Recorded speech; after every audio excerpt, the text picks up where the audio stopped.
Assalamualaikum warahmatullahi wabarakatuh. Baik, kita mulai perkuliahan kita pada kesempatan malam hari ini. Ya, kita akan membahas sumber dan teknik pengumpulan data. Nah, ini adalah sesi yang ke-10 dari mata kuliah metode penelitian sosial.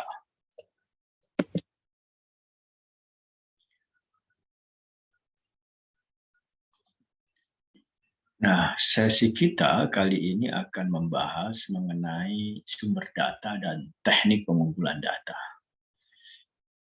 Ini penting sekali bagi kita karena esensinya penelitian itu adalah berkaitan dengan awalnya bagaimana kita memperoleh data.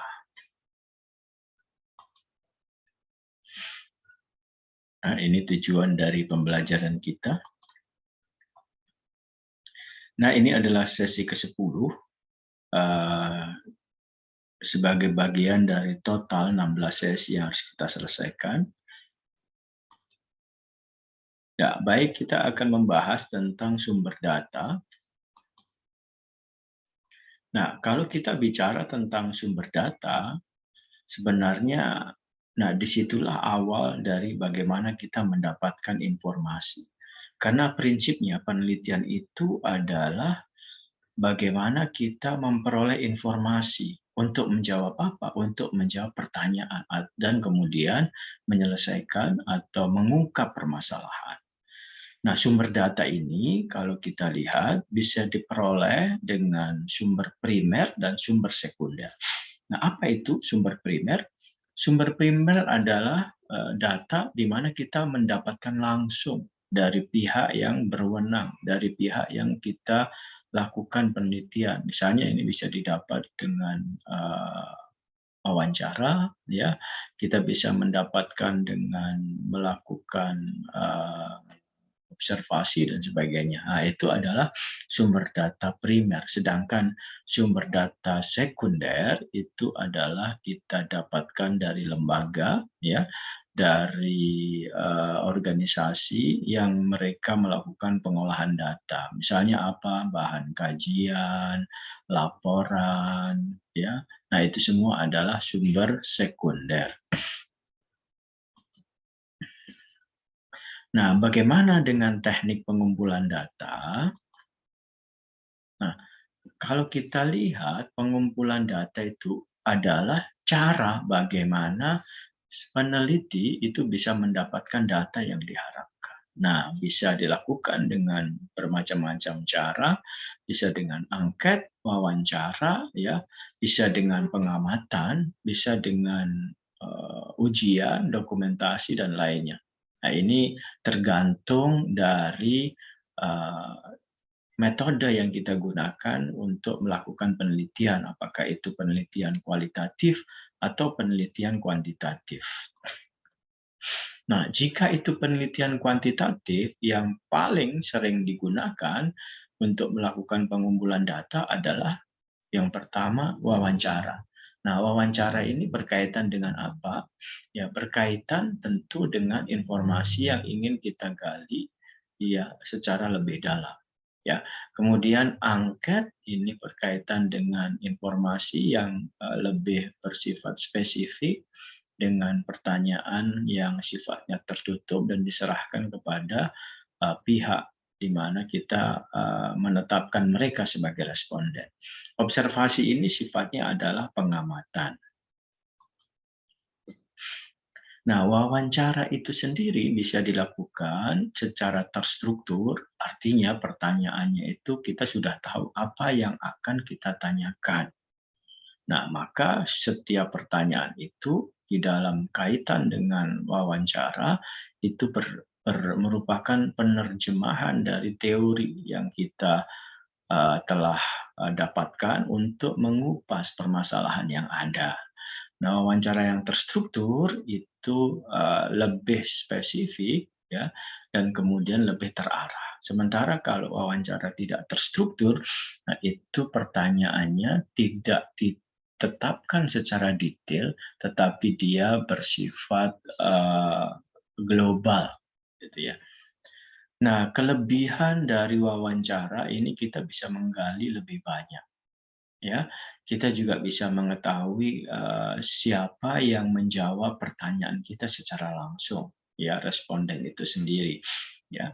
Kemudian wawancara juga bisa melihat ekspresi, ya, emosi dan hal-hal yang sebenarnya tidak terlihat jika kita melakukan pengumpulan yang secara tidak langsung, tidak bertemu dengan, responden kita.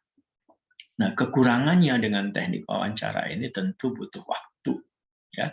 Kemudian wawancara juga butuh biaya karena kita apalagi kalau respondennya cukup banyak, maka kita harus menyiapkan, tim yang bisa menjadi pewawancara dan itu membutuhkan pelatihan, penyamaan persepsi, ya.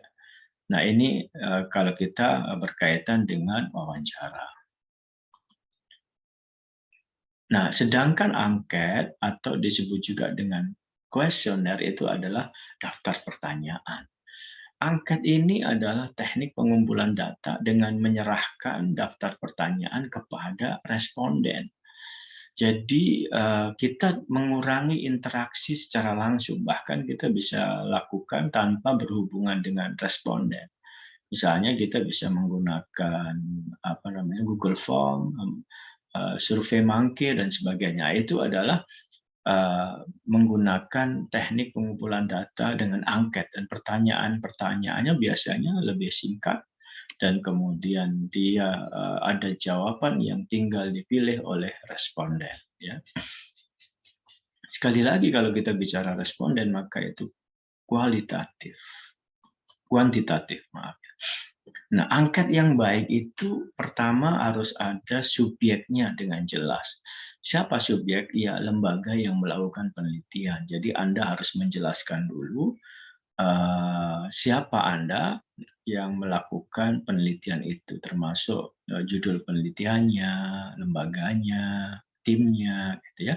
Kemudian yang berikutnya adalah ajakan permohonan keterlibatan. Ya, ini permintaan supaya si responden berkenan mengisi angket. Ya.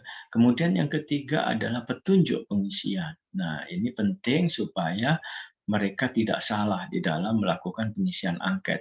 Kemudian yang keempat adalah pertanyaan dan tempat mengisi jawaban. Ya, ini tentu penting ya, pertanyaan itu diturunkan dari, instrumen yang sudah kita susun sebelumnya, instrumen penelitian yang kita turunkan dari, teori yang ada, ya. Jenis angket itu ada 2 ya, angket pertanyaan tertutup dan angket pertanyaan terbuka. Nah, kalau kita lihat angket pertanyaan tertutup itu biasanya ya jawabannya tidak leluasa bagi, responden, ya misalnya pertanyaan sifatnya dikotomi, ya iya atau tidak, ya apakah, pemerintah transparan di dalam, melaporkan anggaran? Nah, jawabannya iya atau tidak, ya itu contohnya. Kemudian pertanyaan pilihan ganda, ini pilihan ganda berarti ada pilihannya. Siapakah yang terlibat dalam musyawarah desa misalnya ya, A, tokoh masyarakat, B, anggota BMD, Badan Musyawarah Desa, C, perangkat, desa, D, masyarakat sipil. Nah, itu tinggal dipilih ya, bisa pilihannya satu atau lebih ya. Kemudian pertanyaan skala penilaian. Nah, ini bisa dalam bentuk pertanyaannya itu sangat tidak setuju sampai sangat setuju, misalnya itu 1 sampai 5 skalanya atau dibuat skala 1 sampai 7. Nah, ini tergantung dari, tujuan kita untuk mendapatkan informasi.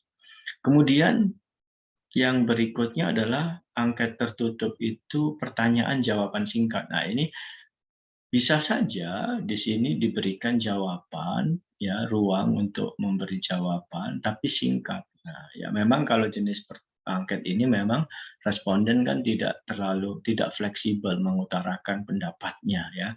Maka di sini jawabannya singkat. Nah, kalaupun ada jawaban terurai itu biasanya ingin mengklarifikasi alasan dari pendapatnya dia pada pertanyaan-pertanyaan sebelumnya ya. Kemudian angket pertanyaan terbuka. Nah, ini pertanyaan terbuka adalah lebih fleksibel bagaimana dia mengutarakan pendapatnya. Yang berikutnya adalah observasi. Nah, observasi ini merupakan teknik pengamatan dan pencatatan sistematis ya dari fenomena yang diselidiki. Jadi memang ini pengamatan lah ya, penyelidikan lah. Nah, bagaimana terjadinya atau adanya suatu fenomena ya. Nah, di sini yang diamati apa? Yang diamati itu adalah bisa dalam hal ini manusia, bisa juga proses kerjanya, bisa juga gejala-gejala alam. Nah, ini yang menjadi bagian dari data yang ingin dikumpulkan. Nah, jenis observasi ini ada beberapa macam. Jenis observasi yang berperan serta, artinya ini peneliti terlibat di dalam proses observasi dan membaur ke dalam objek yang atau responden atau sasaran yang dia amati, ya kan? Misalnya dia melakukan penelitian berkaitan dengan perilaku dari pengemis misalnya, dia kemudian berperan serta menjadi pengemis gitu ya, atau dia merupakan bagian dari karyawan di mana karyawan itu adalah objek yang kemudian dia teliti. Sementara kalau non partisan tidak, dia memisahkan diri, artinya antara peneliti dengan yang diamati itu berjarak, berbeda status gitu ya. Kemudian observasi terstruktur ini adalah jika observasi yang dilakukan itu sudah jelas apa saja yang akan diamati, ya, apa saja yang akan dilihat, apa saja yang ingin diperjelas. Sementara observasi yang tidak struktur, ya, itu adalah observasi yang sifatnya lebih tidak ditetapkan dulu apa yang akan dilihat. Nah, ini biasanya dilakukan untuk tahap-tahap awal gitu sebelum kita membawa masalah pada suatu penelitian. Nah, jika kita melakukan pengumpulan data secara kualitatif, ya, maka tekniknya ada 3 setidaknya. Yang pertama observasi, ya ini sebenarnya mirip juga dengan apa yang dilakukan di kuantitatif ya. Kemudian wawancara, kalau ini rada beda ya dengan yang dilakukan di kuantitatif, dan yang ketiga dokumentasi ya. Nah, observasi itu sendiri di dalam penelitian kualitatif itu meliputi ruang, itu bisa ya secara fisik ya, space ya, kemudian aktor ya, orang yang terlibat di dalam situasi sosialnya ya, kemudian aktivitas apa gitu yang terjadi, bisa juga objek, benda yang terdapat pada suatu ruang itu juga bisa menjadi objek observasi ya, ya perubahannya dan sebagainya. Kemudian perbuatan atau tindakan. Nah, ini penting sekali ini kita bisa melihat dinamika dari perbuatan atau tindakan. Ya, event atau rangkaian aktivitas ini artinya runtutan aktivitas dari satu aktivitas ke aktivitas yang lain. Nah, itu ya. Kemudian waktu. Nah, waktu ini time series-nya atau urutan dari kegiatan yang satu pada masa yang lalu, kemudian beralih pada masa sekarang, dan seterusnya. Nah, tujuan yang ingin dicapai orang-orang, nah itu juga penting untuk kita lihat, apa sih tujuan yang ingin dicapai, motivasi, ya, target yang ingin dicapai oleh orang yang sedang kita amati. Ya, itu observasi ya, objeknya ya. Nah, tahapan di dalam melakukan observasi yang pertama adalah observasi deskriptif. Nah, ini sifatnya penjelajahan umum.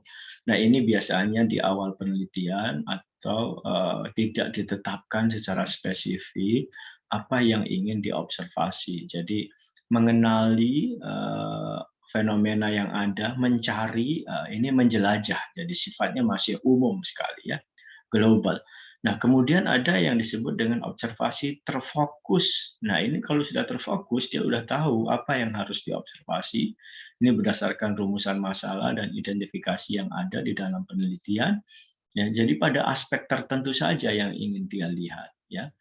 Nah, observasi terseleksi, kalau ini ingin pada aspek-aspek tertentu didalami dan dirinci. Nah, ini terutama pada penelitian yang sifatnya kualitatif, deskriptif ya, itu harus rinci dalam gitu ya. Kemudian wawancara, ini bedanya dengan penelitian kuantitatif, wawancara pada penelitian kualitatif ini memang menjadi sangat fleksibel ya. Karena kita tahu penelitian kualitatif itu memfokuskan human atau manusia si peneliti itu sebagai instrumen ya. Maka di dalam melakukan wawancara, walaupun pertanyaannya itu wawancara yang sifatnya terstruktur, maka itu adalah sangat fleksibel untuk kita bisa lakukan penambahan dan sebagainya. Tetapi wawancara terstruktur itu memang sudah kemudian kita siapkan ya. Tentu semuanya sudah kita siapkan sesuai instrumen yang kita buat untuk penelitian kualitatif ya. Kemudian sementara wawancara semi terstruktur, nah itu adalah wawancara yang kita lebih rada longgar dibandingkan wawancara yang terstruktur. Poin-poin globalnya yang kemudian sudah kita tetapkan, nah kemudian kita bisa menggali lagi berdasarkan informasi yang ingin kita dapat untuk menjawab permasalahan atau mengungkap apa yang ingin kita ketahui di dalam penelitian. Nah, langkah-langkah di dalam wawancara, yang pertama kita harus menentukan siapa yang akan kita wawancarai. Nah, di dalam pendekatan kualitatif itu disebut dengan informan ya. Informan ada dua, yaitu key informan dan informan. Nah, kalau key informan itu adalah informan kunci. Mereka yang memegang kendali dari informasi, paling tahu, bahkan mengalami sendiri informasi atau data yang dia miliki itu, ya, sehingga dia menjadi key informan. Nah, kita kadang perlu menambahkan informan supaya apa? Supaya menjadi lebih valid proses wawancara kita dan informan yang tambahan itu disesuaikan dengan kebutuhan. Kalau sudah kita siapkan informan, maka kita siapkan pokok masalahnya apa, ya, ya sesuai instrumen yang ada. Kemudian kita lakukan pembukaan wawancara. Kemudian kita mengalirkan wawancara itu ya sesuai dengan jawaban, terkadang kemudian kita ingin menggali lagi, ya, kemudian kita melakukan proses konfirmasi untuk menentukan keyakinan kita yang lebih tinggi terhadap informasi yang dibagikan. Setelah itu selesai, kemudian kita membuat transkrip, ya. Kemudian transkrip itu atau rekaman wawancara, catatan wawancara, kemudian setelah itu ditindaklanjuti dengan tentu tahap selanjutnya, yaitu analisis data. Ya. Yang terakhir adalah dokumentasi ya. Dokumen itu adalah tentu catatan peristiwa yang sudah berlalu. Banyak sekali bentuknya ya. Bisa dalam bentuk tulisan ya, laporan, bisa dokumen buku, gambar, karya monumental, foto, ya, video dan sebagainya itu bisa disebut sebagai dokumen. Nah, studi dokumentasi ini penting sekali juga untuk menjawab hal-hal yang memang lebih spesifik kita ingin tahu lebih banyak. Nah, kadang di dalam proses wawancara itu mereka hanya mengungkapkan secara global, misalnya data tentang rencana pembangunan, bahwa itu sudah tertuang di dalam rencana pembangunan di daerah tersebut. pada pasal sekian tentang ini, maka dokumentasi itu menjadi bukti valid. Yang kita perlu mendapatkan dokumen rencana pembangunan jangka panjang itu supaya kita tahu gitu ya bahwa apa yang telah dilakukan, diucapkan, disampaikan oleh informan di dalam wawancara itu menjadi valid dan bisa menjadi bahan untuk analisa data. Nah, saya rasa itu saja yang bisa saya sampaikan. Tentu saja kita perlu memperkaya proses pembelajaran ini dengan diskusi dan kalian bisa juga mencari dan memperkaya dari bahan-bahan yang lain yang tersebar luas di dunia maya. Terakhir, ada sebuah sikap dan hikmah yang penting untuk kita camkan berkaitan dengan data ini. Ini disampaikan oleh Jay Baer, ya, Marketing and Customer Experience Expert, ini ahli di bidang pemasaran dan pengalaman konsumen. Nah, ya, di situ beliau mengatakan we are surrounded by data. Kita ini dikelilingi oleh data. Data itu banyak sekali, ya, but starve ya for insight, tetapi kita kekurangan wawasan. Kita lapar dengan wawasan. Kenapa demikian? Karena datanya banyak sekali yang masih tidak bisa kita ungkap atau datanya itu sifatnya adalah belum dianalisa, diubah menjadi informasi yang memberi wawasan dan juga menjadi apa namanya, pengetahuan, ya. Ya, barangkali itu saja yang bisa kita bahas pada kesempatan kali ini. Ya, ke depan kita akan membahas teknik analisa data. Demikian, kurang dan lebihnya saya mohon maaf. Selamat belajar. Wallahu muwaffiq ila aqwamit thoriq. Hadanallahu wa iyyakum ajmain. Assalamualaikum warahmatullahi wabarakatuh.